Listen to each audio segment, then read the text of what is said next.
Hello everyone, today I'm taking a look at Eternal Senia. Yeah, this game is not very good, but for some reason I kept playing until I finished it. I don't know why, I just kind of had this impulsion that, oh, I could actually beat this rather quickly, and the game only lasts like 3-4 hours because each area is very short. What is nice about it though is I guess the JRPG is that it's very predictable. What is kind of nuanced about it is that it does have this very basic combat mechanic where you just run into guys and you automatically attack them, which makes it very easy. The story is very bare bones anime-esque. There's this orphan who was adopted by this church, and then her older sister goes off to fight and seal away this giant demon called the Eternal. And so she goes off to go find her, and then there's a whole backstory that turns out, that she's actually, the older sister actually had a biological younger sister with the same name or surname or last part of her name as Senia, and it's like, oh, you're not my real sister. Yeah, it's dumb. It's a very dumb story. And it doesn't really go anywhere. There's no depth to it. It's very mashed potatoes, if there's any way to really say that. What is kind of interesting are the sprite designs. They're kind of neat, and again, the combat. So basically, you just run into guys, but then as you go through each level, you also get a certain upgrade of a new power. So Q, you're going to do kind of like this burst thrust thing, which is super useful against bosses. W is like an AoE, good for mobs. E then does you can shoot a fairy. Even though you meet the fairy like at the very beginning, you only get a fairy power on like the third level, or second level rather, and that allows you to shoot her as a projectile. And then finally, for the final era, you have the Eternal Shockwave, which is R, which does the most amount of damage, but has a slow, like a second charge up, but then it does super damage. Some other cool things about this game is that, so one, you'll get a bunch of items like pages and books, and so books will upgrade your attack, defense, dodge, etc. While there's also a bunch of pages, and if you can collect 4 pages of the same type, you can make a book out of those and then use that to upgrade your stats as well.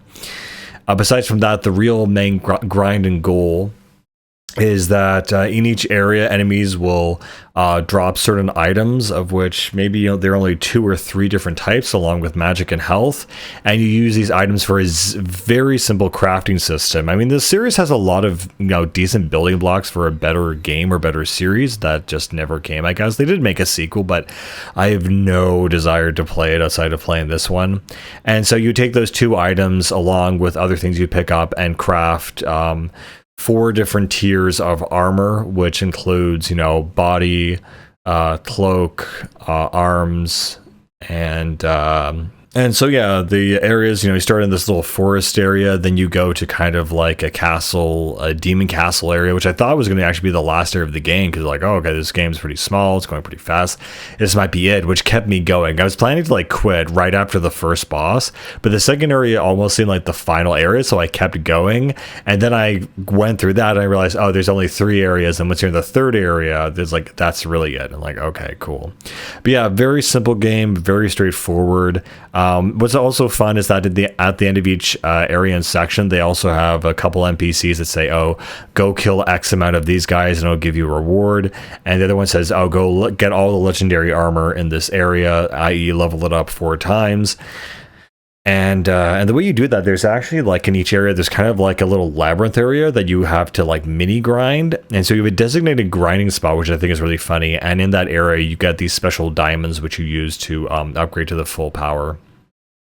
But yeah, this is a very kind of small distraction game. Honestly, I really shouldn't have finished it. I beat the first, like I played the first hour and I said, okay, that was fine. But then I just kind of kept going because I thought again it was going to end soon, which it did. But it really wasn't worth it. It's very not great. I mean, again, it has a lot of pieces that could be good, but it really doesn't come together in a cohesive package to mean anything worthwhile. And it's kind of weird slash odd because it looked really good from the outset, but then I don't know, they just didn't get there. Maybe the music was lacking and the story. If those two were a lot better, then this could have actually been a pretty decent game. But yeah, not much else to say about it, guys. Eternal Senia, whatever. All right, guys, see ya. Bye.